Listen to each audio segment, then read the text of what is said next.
Students, এখন আমরা discuss করব about pairwise independent and mutually independent events. Pairwise independent and mutually independent events. এবার মোটামুটি নাম থেকে দেখো গেস করা যায়। পেয়ার মানে দুটো। তো ধরো আমাদের কাছে যদি টোটাল যদি তিনটা ইভেন্ট থাকে, A comma B comma C suppose. এবার পেয়ার ওয়াইজ ইন্ডিপেন্ডেন্ট মানে এ বি ইন্ডিপেন্ডেন্ট, বা B C and B C independent, আবার সিও ইন্ডিপেন্ডেন্ট। এ বিও ইন্ডিপেন্ডেন্ট, বি সিও ইন্ডিপেন্ডেন্ট, আবার সিও ইন্ডিপেন্ডেন্ট। আর মিউচুয়ালি ইন্ডিপেন্ডেন্ট মানে এই তিনোটা একসাথে ইন্ডিপেন্ডেন্ট। তো ইন দ্যাট কেস যদি এ বি ইন্ডিপেন্ডেন্ট হয় কি হবে? আমরা অলরেডি জানি probability of A intersection B হবে probability of A into probability of B. সেমভাবে probability of B intersection C হবে probability of B into probability of C, বা এটার ক্ষেত্রেও সেম ফর্মুলা। আর যদি মিউচুয়ালি ইন্ডিপেন্ডেন্ট হয় তাহলে probability of A intersection B intersection C, এটা হবে probability of A into probability of B into probability of C. এর মানে মিউচুয়াল ইন্ডিপেন্ডেন্ট মানে সবগুলো একসাথে নিয়ে, আর পেয়ার ওয়াইজ মানে যেগুলো দুটো করে। তো এমন ইভেন্ট আছে যেগুলো ধরো পেয়ার ওয়াইজ ইন্ডিপেন্ডেন্ট, মানে দুটো করে নিলে ইন্ডিপেন্ডেন্ট হবে, কিন্তু সবগুলো একসাথে ইন্ডিপেন্ডেন্ট না। মানে এমন এক্সাম্পল আছে যেখানে ইভেন্টগুলো তিনটা ইভেন্ট থাকলে ধরো, বা এর বেশিও থাকতে পারে, তিনটা ইভেন্ট থাকলে দুটো করে ইন্ডিপেন্ডেন্ট, মানে pair wise independent, but not সবগুলো একসাথে ইন্ডিপেন্ডেন্ট না, মানে বাট নট মিউচুয়ালি ইন্ডিপেন্ডেন্ট। তো আমরা একটা এক্সাম্পল একটু স্টাডি করি, তাহলে ব্যাপারটা আরও ক্লিয়ার হবে। বলছে যে an urn contains 4 tickets marked with numbers this.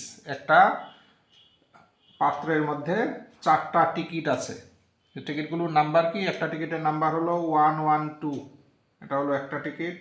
আর একটা টিকিটের নাম্বার হলো 121, আর একটা টিকিটের নাম্বার হলো 211, আর লাস্ট 4 নাম্বার টিকিটের নাম্বার হলো 222। আচ্ছা, 4টা টিকিট আছে। And 1 ticket is drawn at random. এবার এখান থেকে যে কোনো একটা টিকিট র্যান্ডমলি ড্র করা হয়েছে। Let AI be the event that ith digit of the number of the tickets drawn is 1. এবার বলছে যে AI হলো কার মানে কোন ইভেন্টটা রিপ্রেজেন্ট করে? যে টিকিটের উপরের ith ডিজিটটা 1। এর মানে A1 রিপ্রেজেন্ট করবে কি? A1 রিপ্রেজেন্ট করবে যে ফার্স্ট ডিজিট 1, এটা রিপ্রেজেন্ট করবে A1 first digit 1। A2 represent করবে কি? সেকেন্ড ডিজিটটা 1। এই ইভেন্টটাকে আমরা A2 বলতে পারি। A3 বলবো যে থার্ড ডিজিট 1। এই ধরনের ইভেন্টকে আমরা বলবো A3। তাহলে তিনটা ইভেন্ট এখানে দেওয়া আছে, A1, A2, A3। আচ্ছা, discuss the independence of the events. এবার A1, A2, A3 আমরা ইন্ডিপেন্ডেন্স স্টাডি করবো, মানে দেখবো এই তিনটা কি পেয়ার ওয়াইজ ইন্ডিপেন্ডেন্ট হয় বা মিউচুয়াল ইন্ডিপেন্ডেন্ট হয়, এই জিনিসগুলো আমরা এখন স্টাডি করব। আচ্ছা, তো আগে আমরা দেখি প্রবাবিলিটি অফ, ধরো তিনটা ইভেন্টের প্রবাবিলিটি বের করা যায় কিনা। তাহলে প্রবাবিলিটি অফ A1 ট্রাই করি। A1 মানে ফার্স্ট ডিজিটটা 1, এই ইভেন্টটা হলো A1। তাহলে দেখি টোটাল নাম্বার অফ কত আমার এখানে, টোটাল নাম্বার অফ এক্সস্টিভ কেসেস। তো একটা ড্র করেছি 4টা থেকে, এর মানে টোটাল নাম্বার অফ এক্সস্টিভ কেস হলো 4টা। এই 4টার মধ্যে যে কোনো একটা আসতে পারে, এর মানে টোটাল নাম্বার অফ এক্সস্টিভ কেসেস হলো 4টা। এবার A1 না ফার্স্ট ডিজিট 1, এর মানে ফার্স্ট ডিজিট 1 কয়টা আছে দেখি। এগুলোর থেকে একটা আসলে A1 ঘটনাটা ঘটবে। এবার ফার্স্ট ডিজিট 1 আছে, এটাতে আছে, এটাতে আছে, এর মানে A1 এর ফেভারে আছে দুটো। তো আমরা জানি প্রবাবিলিটি মানে favourable event by total event. তাহলে 2/4, এর মানে হাফ। সিমিলারলি ধরো প্রবাবিলিটি অফ A2 মানে সেকেন্ড ডিজিট 1, এমন কয়টা আছে দেখি। টোটাল তো নিশ্চয়ই 4, সেকেন্ড ডিজিট 1, এখানে এটাতে একটা আর এটাতে একটা, এটাও দুটো, কাজেই 2/4 মানে হাফ। সিমিলারলি থার্ড ডিজিট 1 মানে প্রবাবিলিটি অফ A3, টোটাল তো অবশ্যই 4, থার্ড ডিজিট 1 কয়টা আছে? এটাতে একটা, এটাতে একটা, এটাও দুটো, এর মানে probability of A3 is also half. তাহলে probability of A1 A2 A3 আমরা বের করে ফেললাম। এবার A1 ইন্টারসেকশন A2, এই ব্যাপারটা কি খেয়াল করি। A1 মানে ফার্স্ট ডিজিট 1, A2 মানে সেকেন্ড ডিজিট 1। এবার ইন্টারসেকশন মানে বোথ, এর মানে ফার্স্ট ডিজিটও 1, সেকেন্ড ডিজিটও 1। তার প্রবাবিলিটি কত হবে? প্রবাবিলিটি অফ ফার্স্ট ডিজিটও 1, সেকেন্ড ডিজিটও, টোটাল তো অবশ্যই 4। এর মধ্যে ফার্স্টও 1, সেকেন্ডও 1, এমন কয়টা আছে দেখি। এই একটা পেলাম, ফার্স্টও 1, সেকেন্ডও 1, আর আছে? আর নেই। এর মানে ফেভারেবল কেসেস একটা, তাহলে পেলাম 1/4। তো 1/4কে লেখা যায় হাফ ইন্টু হাফ। এবার হাফ মানে প্রবাবিলিটি অফ A1, আর এই হাফটাকে আমরা probability of A2, probability of A2 half. এর মানে probability of A1 intersection A2 পেলাম, probability of A1 into probability of A2। এর মানে A1 আর A2 হলো ইন্ডিপেন্ডেন্ট, A1 A2 হলো ইন্ডিপেন্ডেন্ট ইভেন্ট। সিমিলারলি আমরা probability of A2 intersection A3 বের করে দেখতে পারি। এর মানে সেকেন্ড ডিজিটও 1, থার্ড ডিজিটও 1, টোটাল কেস 4, সেকেন্ডও 1, থার্ডও 1, এই দুটো আছে। সেকেন্ডও 1, থার্ডও 1, এই দুটো। তাহলে সরি, সেকেন্ডও 1, থার্ডও 1, সেকেন্ড 1 না, এটা তো থার্ড 1 না, এটা নেই কিন্তু। সেকেন্ড 1 এটা নেই, সেকেন্ড 1, থার্ড 1, একটা পেয়েছি, একটা, এটাও নেই, একটা 1/4।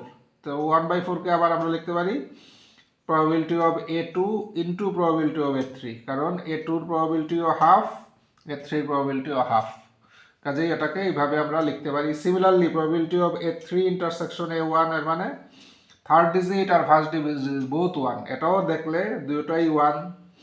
এই যে এটা ফার্স্ট ডিজিট, থার্ড ডিজিট 1, একটাই আছে, আর টোটাল হলো 4টা। এর মানে এটাকেও আমরা হাফ ইন্টু হাফ লিখলেই probability of A3 into probability of A1 লিখতে পারি। এর মানে A3 A1 ও ইন্ডিপেন্ডেন্ট। তাহলে কি কি পেলাম?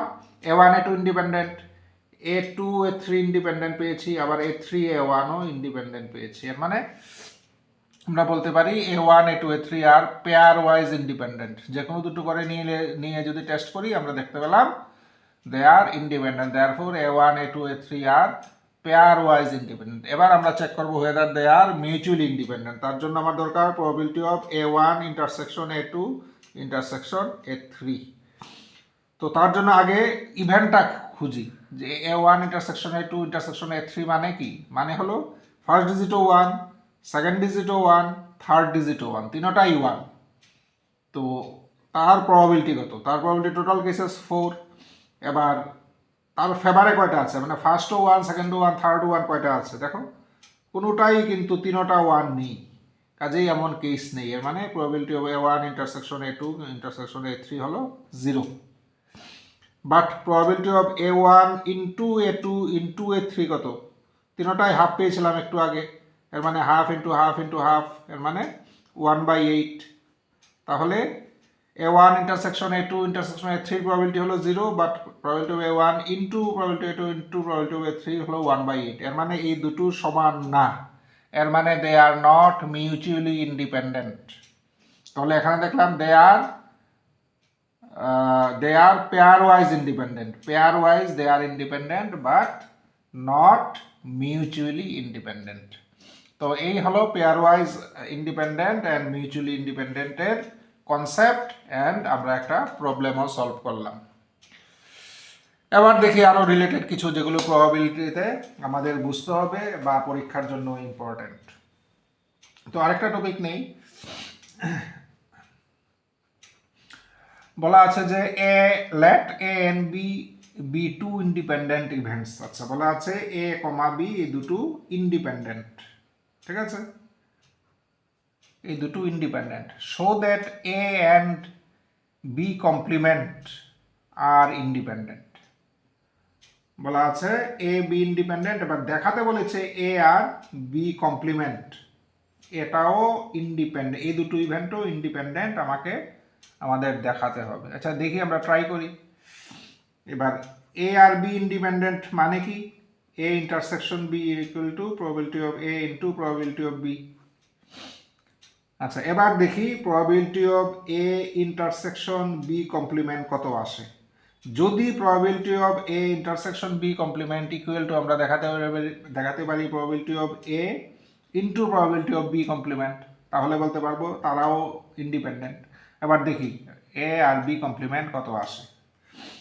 তো probability of A intersection B কমপ্লিমেন্টকে আমরা লিখতে পারি probability of A minus probability of A intersection B. আচ্ছা কিভাবে দেখো, এগুলো আমরা ভেন ডায়াগ্রামের সাহায্যে আমরা সহজে বুঝে যেতে পারি। ভেন ডায়াগ্রাম তোমরা অলরেডি সেট এই চ্যাপ্টারে ভেন ডায়াগ্রাম জানো। এটা ধরো এ, এটা ধরো বি, আর এই ধরো ইউনিভার্সাল সেট, ঠিক আছে? এটা এ, এটা বি, এই হলো ইউনিভার্সাল সেট। এবার A intersection B complement, A intersection B complement, A মানে ধরো ডটের জায়গাটা হলো এ, আর বি কমপ্লিমেন্ট মানে বি ছাড়া এই ইউনিভার্সাল সেটের ভিতরে যতটুকু আছে সবটাই হলো বি কমপ্লিমেন্ট। এটাকে যদি আমরা এইভাবে ড্যাশ দিই, বি ছাড়া বাকি সবটা হলো বি কমপ্লিমেন্ট, শুধু বিটা আসবে না, বি ছাড়া বাকি সব আসবে, শুধু বিটা বাদ। দেখো আমরা ভেন ডায়াগ্রামে বিটা বাদ দিই বাকিটা। এবার ইন্টারসেকশন মানে এই দুটোর ভিতরেই আছে, এর মানে যেখানে ডটও আছে ড্যাশও আছে। দেখো কোথায় ডটও আছে ড্যাশও আছে, এই জায়গাটাতে, এই যে বাংলা 5-এর মতো দেখতে জায়গাটা, এখানে ডটও আছে ড্যাশও আছে। কাজেই এই জায়গাটা রিপ্রেজেন্ট করছে প্রবাবিলিটি, এই জায়গাটার প্রবাবিলিটি হলো এত। এবার সেম জায়গাটা দেখো কীভাবে পাওয়া যায়, এ থেকে, এই হলো টোটালটা এ থেকে যদি এই জায়গাটা বাদ দিয়ে দিই তাহলেই এই জায়গাটা পাই। এবার এই জায়গাটা মানে কি, এই জায়গাটা হলো এ আর বির মধ্যে কমন, মানে এ ইন্টারসেকশন বি। কাজেই এ থেকে ইন্টারসেকশন বাদ দিলে আমরা এই জায়গাটা পাই। তো কাজেই বোথ সাইড আমরা সমান, আমি জাস্ট বোঝানোর জন্য বলেছি তোমাদের এই ধরনের ভেন ডায়াগ্রাম দিয়ে। তো এই দুটোর প্রবাবিলিটি সমান হবে। আচ্ছা এবার দেখি probability of A minus probability of A intersection B. আমরা একটু আগে যেহেতু তারা ইন্ডিপেন্ডেন্ট, এর মানে তাদেরকে আমরা লিখতে পারি probability of A into probability of B. এবার প্রবাবিলিটি অফ এ কমন যদি নেই থাকবে কত, 1 মাইনাস প্রবাবিলিটি অফ বি। এবার 1 মাইনাস প্রবাবিলিটি অফ বি মানে প্রবাবিলিটি অফ বি কমপ্লিমেন্ট আমরা অলরেডি জানি। তাহলে কি পেলাম, probability of A intersection B complement equal to probability of A into probability of B complement। এর মানে আমরা বলতে পারি A and B complement are also independent।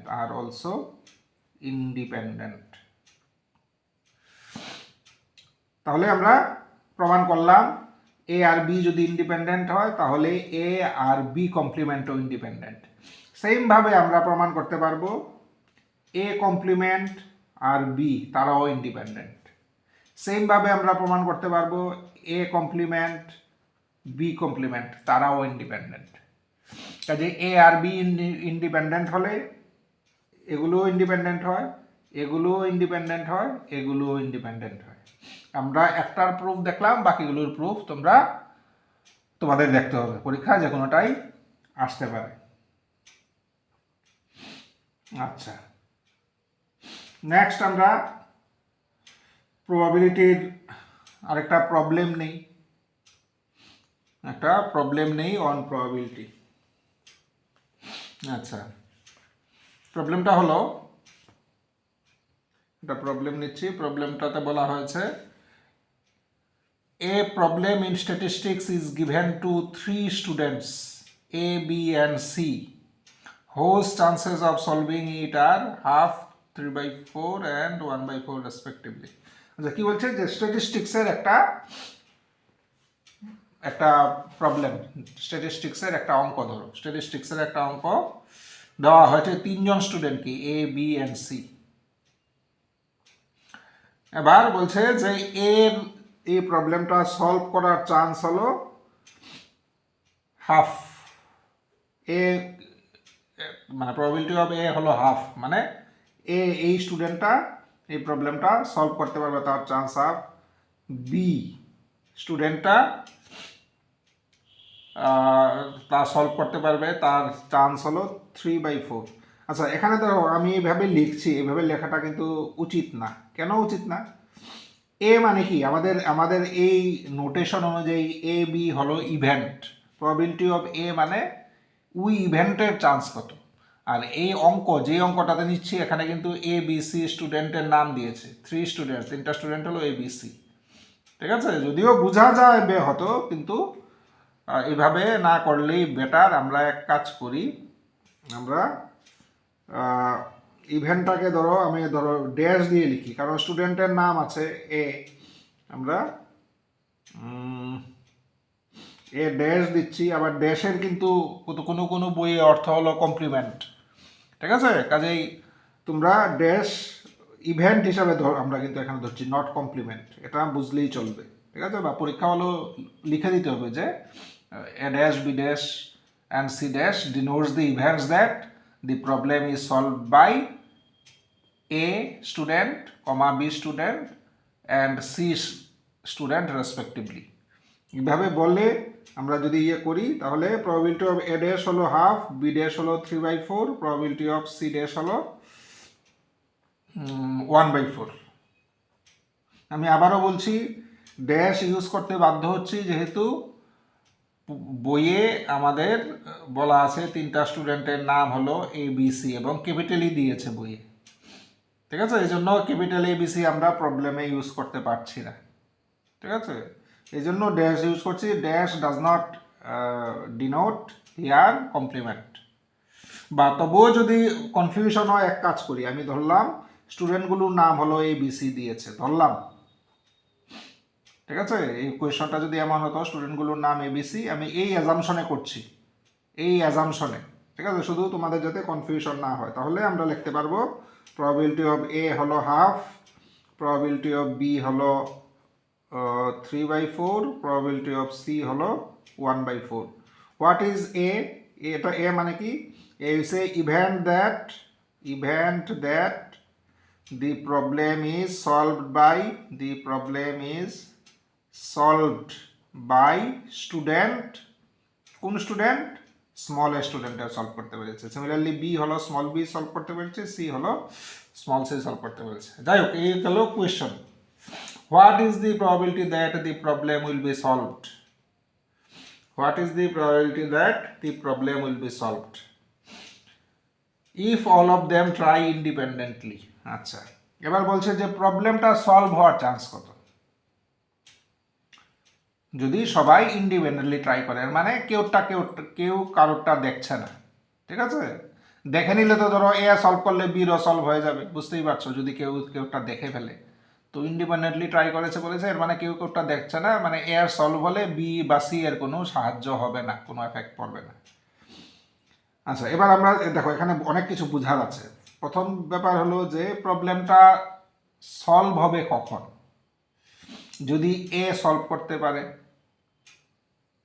অথবা বি সলভ করতে পারে, অথবা সি সলভ করতে পারে। 3 জনের মধ্যে যে কোনো একজন সলভ করলেও হবে, যে কোনো 2 জন সলভ করলেও হবে, 3 জন যদি সলভ করে তাও সলভ হবে। এর মানে আমার তাহলে প্রবাবিলিটি কি বের করতে হবে? প্রবলেমটা এ সলভ করেছে, অথবা বি সলভ করেছে, অথবা সি সলভ করেছে, তার প্রবাবিলিটি বের করতে হবে। এবং অথবা মানে কি ইউনিয়ন দিয়ে রিপ্রেজেন্ট করি আমরা ম্যাথমেটিক্সে বা সেট থিওরিতে। তো আমাদের তার প্রবাবিলিটি বের করতে। এবার অলরেডি আমরা এডিশন থিওরেম অফ প্রবাবিলিটি থেকে আমরা অলরেডি জানি যে probability of A union B union C equal to probability of A plus probability of B plus probability of C minus probability of A intersection B minus probability of B intersection C minus probability of C intersection A, এগুলো আমরা জানি। Sorry, এখানে শেষ হয়নি। Plus probability of A intersection B intersection C, এই হলো formula, যা নিয়ে আমাদের অলরেডি আলোচনা হয়ে গেছে। এবার probability of A জানি, বি জানি, সি জানি। এবার A intersection B, probability of A intersection B কে এখানে দেখো বলা আছে এ আর বি ইন্ডিপেন্ডেন্টলি ট্রাই করেছে, এর মানে তারা ইন্ডিপেন্ডেন্ট। এর মানে probability of A intersection B কে আমরা লিখতে পারবো probability of A into probability of B. এখানে যেগুলো আছে সেম থাক, প্রবাবিলিটি অফ এ থাক, প্রবাবিলিটি অফ বি যেমন আছে এগুলো লিখে দিচ্ছি, প্রবাবিলিটি অফ সি। এটা আমরা যেহেতু ইন্ডিপেন্ডেন্ট আমরা এইভাবে লিখতে পারছি, বি আর সিও ইন্ডিপেন্ডেন্ট, এর মানে লিখতে পারবো probability of B into probability of C.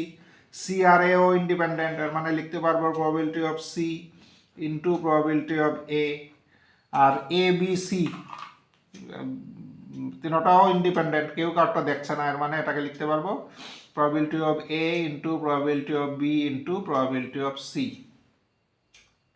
এবার এবার সব জানি, দেখো প্রবাবিলিটি অফ এ কত হাফ, প্রবাবিলিটি অফ বি হলো 3/4, প্রবাবিলিটি অফ সি হলো 1/4, মাইনাস প্রবাবিলিটি অফ এর ভ্যালু বসাই দেই, half B 3/4, B 3/4, C 1/4, C 1/4, A half plus A half, B 3/4, C 1/4, সবগুলো ভ্যালু বসিয়ে দিলাম। এবার যদি ক্যালকুলেশন করি, the result will be 29/32, 29/32, this is our final answer. তো প্রবলেমটা সলভ হওয়ার চান্স কত? প্রবলেমটা সলভ হওয়ার চান্স হলো 29/32। যদি এটাকে একটু মানে কি বলবো ইন্টারপ্রিট করতে চাই, তাহলে সলভ হবে কি না, দেখো there is a very high chance, উপরে 29 নিচে 32, এর মানে একের খুব কাছাকাছি। আর 3 বেশি হলেই কিন্তু 32 হয়ে যায়, 1 হয়ে যায় ম্যাক্সিমাম প্রবাবিলিটি যেটা। কাজেই প্রবলেমটা সলভ হওয়ার খুব চান্স। আচ্ছা, এবার একই প্রবলেমকে আমরা একটু অন্যভাবে ডিসকাস করি। প্রবলেম শেষ, এখন যেটা আমরা আলোচনা করবো, this is an extra information. আচ্ছা, প্রবলেমটা সলভ হওয়ার কি চান্স আমরা বের করলাম 29/32। আচ্ছা, প্রবলেমটা সলভ না হওয়ার যদি বলে find the chance that problem will not be solved, প্রবলেমটা সলভ হবে না কখন? প্রবলেমটা সলভ হবে না যদি এ এটাকে সলভ করতে না পারে, বিও এটাকে সলভ করতে পারলো না, সিও এটাকে সলভ করতে পারলো না মানে নেগেটিভকে আমরা কমপ্লিমেন্ট দিই, তো A complement, B complement, C complement. এবার কি এ পারলো না অথবা বি পারলো না ধরবো, না এ পারলো না অ্যান্ড বি পারলো না ধরবো? আমরা যদি মানে আমরা কার চান্স বের করছি, আমরা চান্স বের করছি প্রবলেমটা সলভ না হওয়ার। তো প্রবলেমটা সলভ না হওয়ার চান্স যদি বের করি, তাহলে আমাদের বুঝতে হবে যে এর মানে প্রবলেমটা এও পারেনি, অ্যান্ড বিও পারেনি, অ্যান্ড সিও পারেনি, কেউই পারেনি। তাহলে এখানে কিন্তু সম্পর্কটা অ্যান্ডের, অ্যান্ড মানে ইন্টারসেকশন। এর মানে এই প্রবাবিলিটিটা যদি আমরা বের করি যে প্রবাবিলিটি অফ এও পারেনি, বিও পারেনি, আবার সিও পারেনি, তার কি চান্স আমরা বের করার চেষ্টা করি। এবার প্রবাবিলিটি অফ এ বি এবার বা A complement, B complement, C complement, এইগুলো ইন্টারসেকশনে আছে। আচ্ছা, এবার যেহেতু এ বি সি ইন্ডিপেন্ডেন্ট বলা আছে, তারা ইন্ডিপেন্ডেন্টলি ট্রাই করেছে, তারা কেউর উপরে কেউ ডিপেন্ডেন্ট হয়নি, এর মানে এ বি সি ইন্ডিপেন্ডেন্ট। তাহলে কি আমরা লিখতে পারবো যে probability of A bar, probability of B bar into probability of C bar, এই যে জায়গাটাকে। আচ্ছা, এখানে দেখো আমরা ইন্টারসেকশনকে ইন্টু হিসাবে লিখি কখন, যখন ইন্ডিপেন্ডেন্ট হয়। আচ্ছা, এবার কে কে ইন্ডিপেন্ডেন্ট বলা আছে, এ বি সি ইন্ডিপেন্ডেন্ট, এর মানে probability of A intersection probability of B intersection probability of C কে আমরা probability of A into probability of B into probability of C লিখতে পারবো। কিন্তু এখানে তো এ বি সি নেই, এখানে আছে A complement, B complement, C complement. তাহলে তাদেরকে আমরা কিভাবে লিখতে পারবো? দি আনসার ইজ ইয়েস, তাদেরকেও পারবো। কেন পারবো? কারণ একটু আগে আমরা পড়েছি যে এ আর বি যদি ইন্ডিপেন্ডেন্ট হয়, তাহলে এ কমপ্লিমেন্ট, বি কমপ্লিমেন্টও ইন্ডিপেন্ডেন্ট হবে। কাজেই যেহেতু এবিসি ইন্ডিপেন্ডেন্ট, এর মানে A complement, B complement, C কমপ্লিমেন্টও ইন্ডিপেন্ডেন্ট হবে। এই কারণে আমরা তাদের ইন্টারসেকশনকে প্রোডাক্ট হিসাবে লিখতে পেরেছি। এবার প্রবাবিলিটি অফ এ কমপ্লিমেন্ট কত? প্রবাবিলিটি অফ এ হলো হাফ, এ কমপ্লিমেন্ট কত হবে? 1 মাইনাস হাফ মানে হাফ। প্রবাবিলিটি অফ বি হলো 3/4, প্রবাবিলিটি অফ বি কমপ্লিমেন্ট কত হবে? 1 মাইনাস 3/4 মানে 1/4। সি এর কমপ্লিমেন্ট, সি এর প্রবাবিলিটি হাফ, সরি 1/4, তাহলে সি কমপ্লিমেন্ট মানে 1 মাইনাস 1/4 মানে 3/4। তাহলে probability of A complement intersection B complement intersection C complement কত বেরোলো? 32 উপরে 3। কার প্রবাবিলিটি বের করলাম? প্রবলেমটা সলভ হবে না তার প্রবাবিলিটি। এও কখন হবে না? যদি এও না পারে, বিও না পারে, সিও না পারে। এর মানে আমরা বের করলাম প্রবলেমটা সলভ হবে না তার প্রবাবিলিটি। এবার দেখো আমাদের লজিক্যালি বা কমন সেন্স যদি ইউজ করি, প্রবলেমটা সলভ হবে আর প্রবলেমটা সলভ হবে না, এই দুটোর চান্স মানে কি? টোটাল এর বাইরে তো কোনো ইভেন্ট হতে পারে না। এর মানে এই দুটোর টোটাল চান্স হবে 1। প্রবাবিলিটি অফ সলভ হবে, প্রবাবিলিটি অফ সলভ হবে না, টোটাল চান্স হবে 1। এবার প্রবাবিলিটি অফ সলভ হবে, এর মানে 1 মাইনাস প্রবাবিলিটি অফ সলভ হবে না। এবার প্রবাবিলিটি অফ সলভ হবে না চান্স হলো 3/32। 3/32। এর মানে প্রবাবিলিটি অফ সলভ হবে কত? 1 মাইনাস 3/32 মানে 29/32।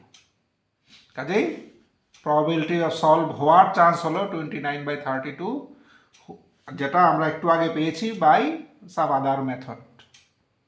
ঠিক আছে?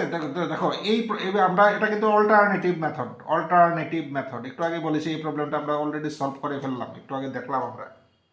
তো অল্টারনেটিভ মেথডে আমরা এটা আবার সলভ করলাম। লক্ষ্য করো অল্টারনেটিভ মেথডটা কিন্তু বেশ ছোট। এই মেথডটা ছোট কম্পেয়ার টু দিস। এটা এখানে অনেকটা বড়, মানে ক্যালকুলেশন বা ফর্মুলাটাও অনেকটা বড়। তো কাজেই আমরা দুটো মেথডই করতে পারি। তো এটাতে সময়ও বাঁচবে, আমাদের পরিশ্রমও কম হবে। তো যাই হোক, দুটো মেথডই দেখে রাখো। আমার মনে হয় পরীক্ষা হলে তোমরা এই মেথডে হয়তো সুবিধাটা বেশি পাবে। তো এই গেল আমাদের প্রবাবিলিটির একটা ইম্পর্টেন্ট প্রবলেম। এই ধরনের প্রবলেম অনেকবার এসছে, এই জন্য পার্টিকুলারলি এই প্রবলেমটাই আমি একটু ডিসকাস করে নিলাম। এমন অনেক অনেক প্রবলেম আছে প্রবাবিলিটিতে, হয়তো কয়েকটা আমরা এই এখানে ডিসকাস করছি, বাকিগুলো তোমাদের প্র্যাকটিস করতে হবে।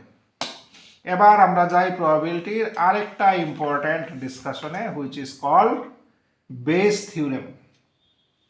Bayes theorem, BAYES, Bayes theorem.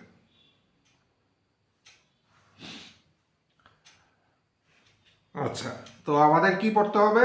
আমাদের বুঝতে হবে বেস থিওরেম মানে স্ট্যাটিস্টিশিয়ান বেস কি বলেছে, what is his theorem. Bayes theorem বুঝতে হবে, কি বলেছে ঠিক বুঝতে হবে।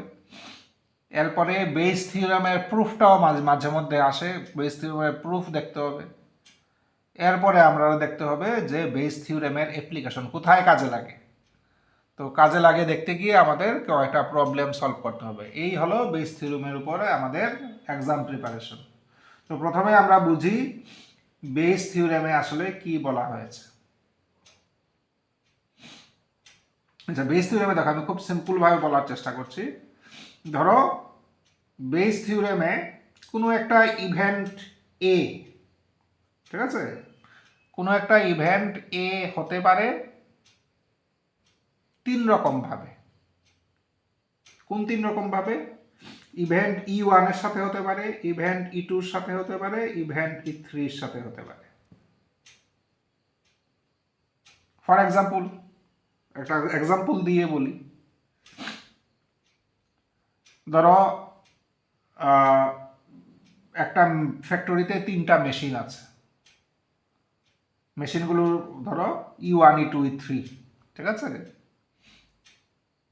এবার মানে E1 আমরা ইয়েগুলো প্রবাবিলিটি অফ E1 মানে এটা E1 মেশিন তৈরি করেছে, এভাবে আমরা ধরে নিলাম। প্রবাবিলিটি অফ E2 মানে E2 মেশিন তৈরি করেছে, তার প্রবাবিলিটি কত। E3 মানে E3 মেশিন তৈরি করেছে, তার প্রবাবিলিটি কত, এইভাবে আমরা ধরে নিলাম।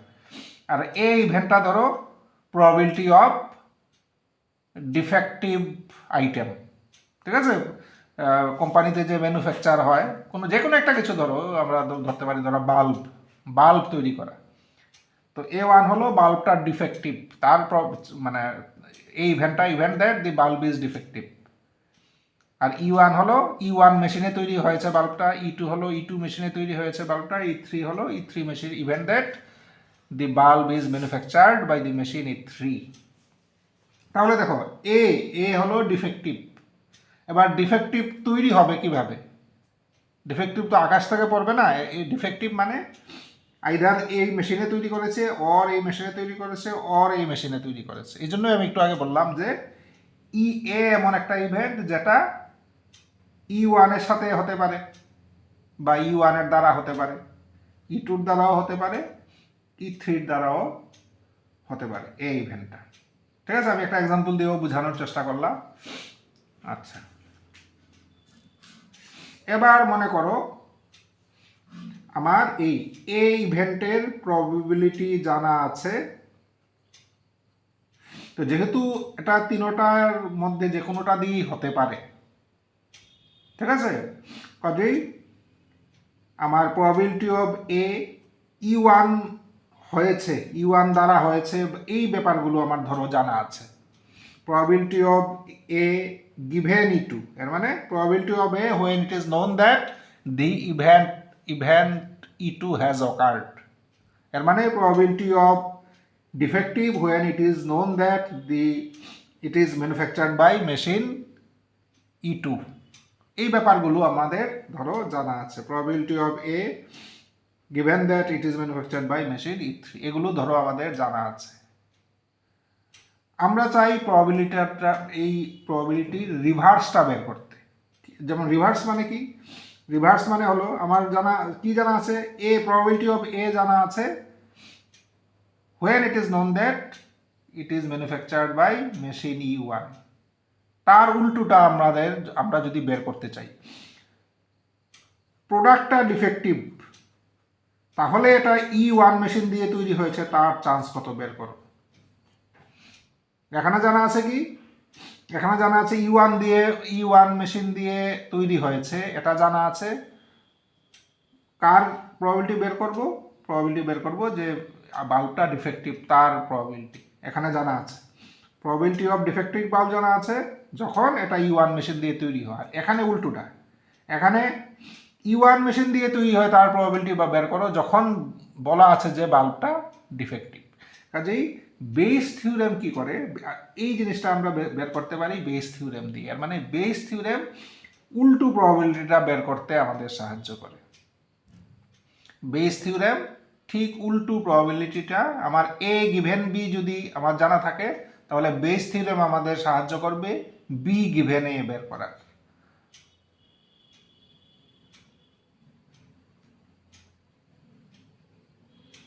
কাজেই আমরা যদি কন্ডিশনাল প্রবাবিলিটি, একই জিনিস আমি আবার অন্য ডিফারেন্ট ল্যাঙ্গুয়েজে বলছি। কাজেই আমরা যদি জানি যে probability of conditional probability of given B, এটা যদি জানি, দেন বেস থিওরেমের সাহায্য নিয়ে আমরা conditional probability of B given বের করতে পারব। কাজেই Bayes theorem is used to reverse the probability. প্রবাবিলিটিটার উল্টোটা বের করার জন্য আমাদের বেস থিওরেম সাহায্য করে। আচ্ছা, তো এবার বেস থিওরেমটা কি? বেস থিওরেম দেখো, মানে তুমি যদি চিন্তা করো, বেস থিওরেম খুব কমপ্লিকেটেড কিছু না। কি বললাম যে প্রবাবিলিটি অফ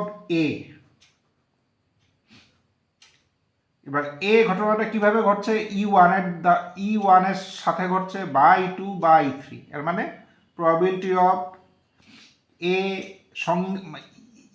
মানে ওয়ানও ঘটেছে, ঘটেছে, এভাবে হতে পারে, বা টুর সাথে হতে পারে, বা থ্রির সাথে হবে। এছাড়া হওয়ার চান্স নেই। প্রবাবিলিটি অফ ডিফেক্টিভ কিভাবে তৈরি হবে? আসেই তিনটা মেশিন, এই তিনটা মেশিনের কোনো না কোনোটা দিয়ে হবে। তো এটা প্রথম মেশিনে হয়েছে, এটা দ্বিতীয় মেশিনে, এটা হলো ধরো তৃতীয় মেশিনে। মানে ডিফেক্টিভও আবার প্রথম মেশিনে হয়েছে, ডিফেক্টিভ দ্বিতীয় মেশিনে হয়েছে, ডিফেক্টিভ তৃতীয় মেশিনে হয়েছে। এই জন্যই ইন্টারসেকশন ইউজ হয়। কাজেই প্রবাবিলিটি অফ টোটাল প্রবাবিলিটি কত হবে? এটাও হতে পারে ওয়ানের সময়, এটাও হতে পারে, বা এইভাবে প্রবাবিলিটি অফ আমরা পেয়ে যাচ্ছি। এর প্রবাবিলিটি অফ ডিফেক্টিভ কীভাবে পাচ্ছি? ওয়ান দিয়ে তৈরি ডিফেক্টিভ, বা টু দিয়ে তৈরি এই ডিফেক্টিভের চান্স, আর থ্রি দিয়ে তৈরি এই ডিফেক্টিভ চান্স। এই সবগুলো চান্স যোগ করলে আমরা পেয়ে যাব ডিফেক্টিভের chance. This is probability of তোমরা, আমার মনে হয় তুমি ব্যাপারটা তোমাদের কাছে just use your common sense, use your logic, তাহলেই এটা ক্লিয়ার হয়ে যাবে। This is probability of A. এবার probability of A intersection E1 এবার ইউজ করি আমরা আমাদের নলেজ অফ কন্ডিশনাল প্রবাবিলিটি। তো probability of A intersection E1 কে লেখা যায় probability of E1 into probability of A given E1। এটা অলরেডি জানি, কন্ডিশনাল প্রবাবিলিটিতে পেয়েছি, বা যেটাকে আমরা বলি মাল্টিপ্লিকেশনের রুল অফ প্রবাবিলিটি বলতে পারি, বা থিওরেম অফ কম্পাউন্ড প্রবাবিলিটি। অনেকগুলো নাম আছে, যে কোনো যেই নাম ইউজ করো না কেন আমাদের এটা জানা আছে। প্লাস এটাকে লিখতে পারি probability of E2 into probability of A given E2।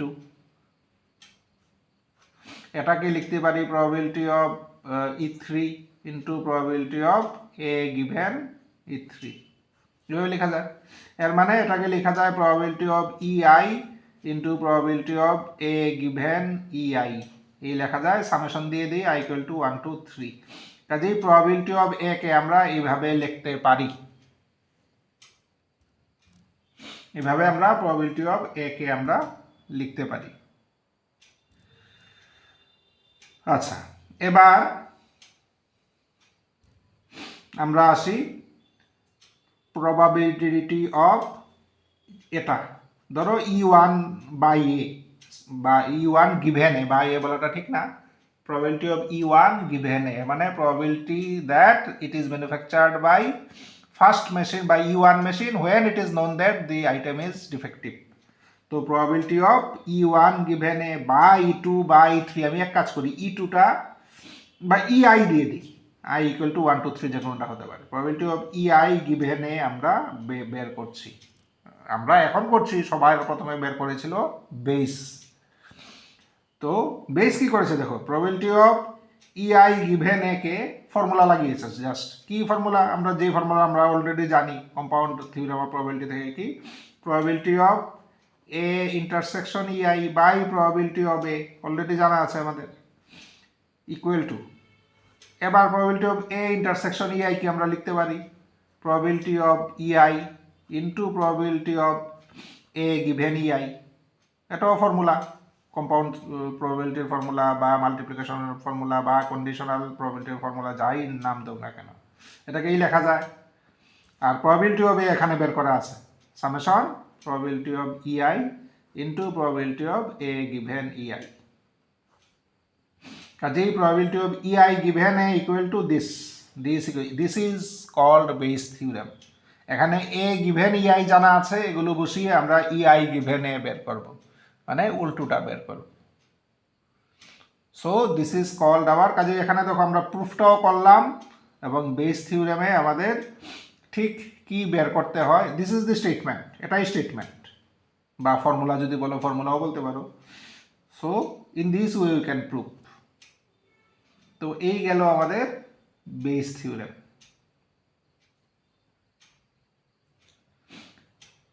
এবার আমাদের তাহলে আমরা স্টেটমেন্ট পড়লাম, তার প্রুফ দেখলাম। তো আমাদের এবার দেখতে হবে যে বেস থিওরেমের উপরে যদি প্রবলেম আসে, how we can solve it. একটা প্রবলেম নিয়ে নিই বেস থিওরেমের উপরে। বেস থিওরেমের উপরে প্রবলেম আমরা দেখি।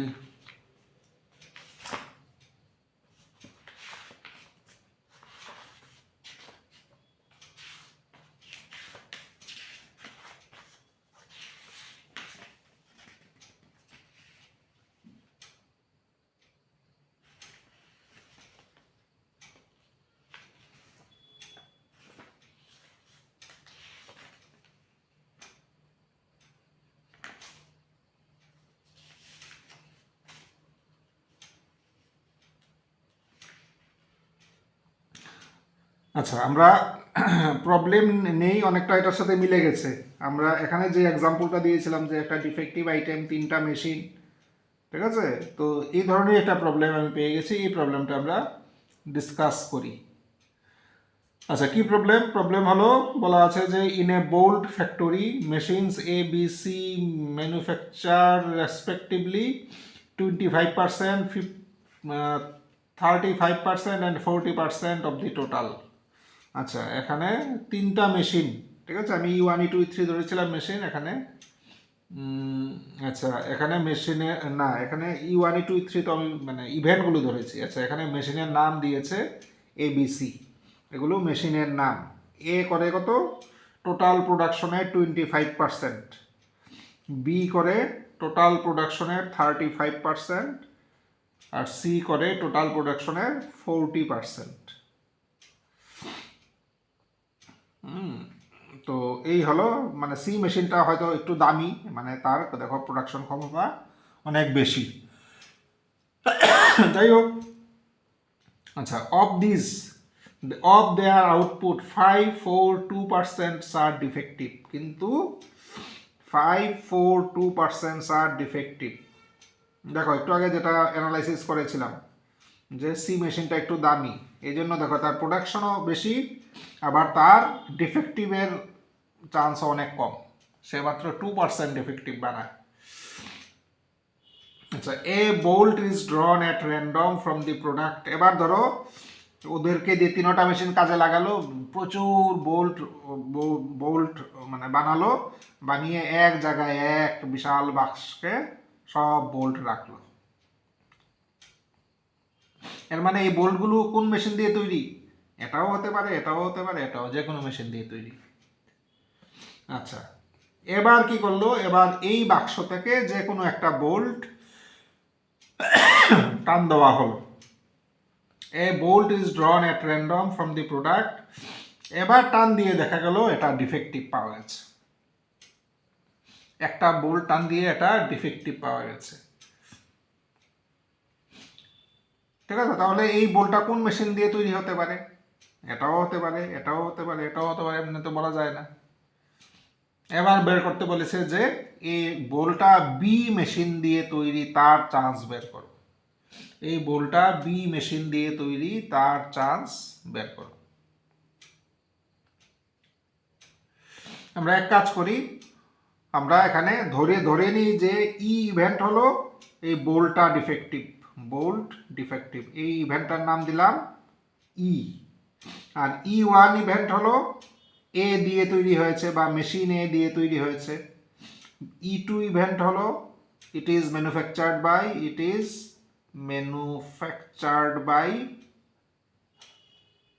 মেশিন, একটা আমি কমপ্লিট সেন্টেন্সটা লিখছি, মেশিন বি। আর E3 হলো it is manufactured by machine C. তাহলে প্রবাবিলিটি অফ E1 কত? E1 মানে এ মেশিন দিয়ে ম্যানুফ্যাকচারের চান্স কত? তো কি বলা আছে, টোটাল প্রোডাকশনের 25% করে এ, এর মানে এ দিয়ে তৈরি হওয়ার চান্স হলো 25/100। 100টার মধ্যে 25টা তৈরি করে এ দিয়ে, কাজেই প্রবাবিলিটি হলো 25/100। সিমিলারলি E2 এর প্রবাবিলিটি হলো 35/100, E3 এর প্রবাবিলিটি হলো 40/100। Probability of E1 E2 E3 আমরা জানি। আচ্ছা, probability of E given E1 কি জানি? ই মানে কি? ই হলো ডিফেক্টিভের ইভেন্টটা, ডিফেক্টিভ। আর E1 কি? এ দিয়ে তৈরি হয়েছে এই ইভেন্টটা। এর মানে এটা কি বলতে চেয়েছে? এর মানে probability of defective when it is known that it is manufactured by machine A। তো এ দিয়ে তৈরি হলে ডিফেক্টিভ প্রবাবিলিটি কত আমরা কি জানি? হ্যাঁ আমরা জানি, এখানে দেখো বলা আছে এ করে 5% ডিফেক্টিভ, 100টা তৈরি করলে 5টা ডিফেক্টিভ হয়, তাহলে এ দিয়ে তৈরি করলে ডিফেক্টিভের চান্স হলো 5/100। সিমিলারলি বি দিয়ে তৈরি করলে ডিফেক্টিভের চান্স হলো 4%, বলা আছে কোয়েশ্চনে। সি দিয়ে তৈরি করলে ডিফেক্টিভের চান্স হলো, কোয়েশ্চনে বলা আছে 2%, মানে 2/100। তাহলে এগুলো আমরা জানি, এটা জানি। আমাদের বের করতে হবে কি, বি দিয়ে মেশিন এটা তৈরি হয়েছে কোনটা, যে এখান থেকে টান দিয়ে একটা বোল্ট নিল, এটা কি জানি বোল্ট, মানে একটা বোল্ট নিল, এই বোল্টটার ডিফেক্টিভ পাওয়া গেছে, তো এটা বি দিয়ে তৈরি হওয়ার চান্স কত? তাহলে আমরা কার প্রবাবিলিটি বার করছি? আমরা বার করছি প্রবাবিলিটি অফ এটা বি দিয়ে তৈরি হয়েছে, তাহলে ইভেন্টটা কোনটা? ইভেন্ট হলো এই যে E2, ইট ইজ E2-র আমরা প্রবাবিলিটি বের করছি। কি জানা আছে? জানা আছে এটা ডিফেক্টিভ, তো ডিফেক্টিভের ইভেন্টটাকে আমরা ধরেছি ই, এর মানে জানা আছে এটা ডিফেক্টিভ, বের করো এটা বি দিয়ে তৈরি হয়েছে তার প্রবাবিলিটি। দেখো তার ঠিক উল্টোটা কিন্তু আমরা অলরেডি জানি, probability of E given E2 জানি। দেখো ই গিভেন E2, ই মানে কি? প্রবাবিলিটি অফ ডিফেক্টিভ, E2 মানে it is manufactured by machine B. তাহলে বি দিয়ে তৈরি হলে ডিফেক্টিভের চান্স জানা আছে। এবার বের করতে হবে কি? বের করতে হবে ডিফেক্টিভ জানা আছে, বি দিয়ে তৈরি হয়েছে তার চান্স কত, এর মানে তার ঠিক উল্টো। এবার বেস থিওরেম ইউজ করি। বেস থিওরেম দেখো এখানে লেখা, এখানে আমাদের লেখাই আছে। কি লেখা আছে? E2 গিভেন এ কত হবে? probability of E2 into probability of A given E2 by summation of probability of EI, probability of A given EI। তো সামেশন ফর্মে যদি লিখতে না চাও তাহলে এটা পুরোটা লিখতে হবে। তাহলে বসিয়ে দেই এখানে যা যা জানা আছে। probability of E2, probability of E2 into probability of E given E2। তো probability of E2 কত? probability of E2 হলো 35/100, আর probability of E given E2 হলো 4/100। আর এখানে কি আসবে? এখানে আসবে probability of E1 মানে 25/100 into probability of E given E1, E given E1 হলো 5/100 প্লাস probability of E2 মানে 35/100 into probability of E given E2, E given E2 হলো 4/100 plus probability of E3, probability of E3 মানে 40/100 into probability of E given E3, E given E3 হলো 2/100। এবার সব নাম্বারে চলে এসছে। এবার যদি আমরা ক্যালকুলেশন করি তাহলে আমরা রেজাল্ট পাবো 28/69। This is our final result. So this is the application of base theorem. এইভাবে আমরা প্রায় ম্যাক্সিমাম অঙ্ক কাছাকাছি, একটা পারলে আমার মনে হয় তোমরা সিমিলার টাইপের আরও মানে 50টা অঙ্ক করতে পারবে। তো একটা অঙ্ক খুব ভালো করে করবে এবং বুঝে করবে, তাহলে এই ধরনের অনেকগুলো প্রবলেম তোমরা নিজেরা সলভ করতে পারবে। তো এখানে দেখো একটা জিনিস লক্ষ্য করো, 28/16, ঠিক আছে, এই বেরোলো প্রবাবিলিটি, সরি 16 না, 69, 28/69 হলো প্রবাবিলিটি। কার probability? Probability of E2 given E. দেখো প্রবাবিলিটি অফ E2 কিন্তু অলরেডি জানি 35/100। এবার এই প্রবাবিলিটি অফ E2টাকেই আমরা বের করছি, কিন্তু একটু কি তখন জানা আছে বোলটা ডিফেক্টিভ। এখানে আগে কিছু জানা ছিল না, এখানে কিছুই জানা নেই, সিম্পলি প্রবাবিলিটি অফ E2। এখানে প্রবাবিলিটি অফ E2 বের করছি, কিন্তু তখন আমার কাছে আরেকটা এক্সট্রা ইনফরমেশন আছে। এই ইনফরমেশনের উপরে বেস করে প্রবাবিলিটি অফ E2টা আবার বের করছি। এর মানে আমরা এখানে কি করছি? E2-র উপরে যে আমাদের প্রবাবিলিটির যে নলেজটা ছিল, এই নলেজটাকে আমরা একটু আপডেট করলাম। আগে কিছু জানা ছিল না, এখন ডিফেক্টিভ জানা আছে, এই নলেজটাকে কাজে লাগিয়ে আবার বের করলাম। এই জন্য অনেক সময় বলা হয় যে base theorem is used to update hour knowledge of probability about N event. কোনো একটা ইভেন্টের প্রবাবিলিটি ধরো আমরা অলরেডি জানি, এবার এই ইভেন্টের প্রবাবিলিটিটা একটু আপডেটেড নলেজের জন্য বেস থিওরেম ইউজ করা হয়।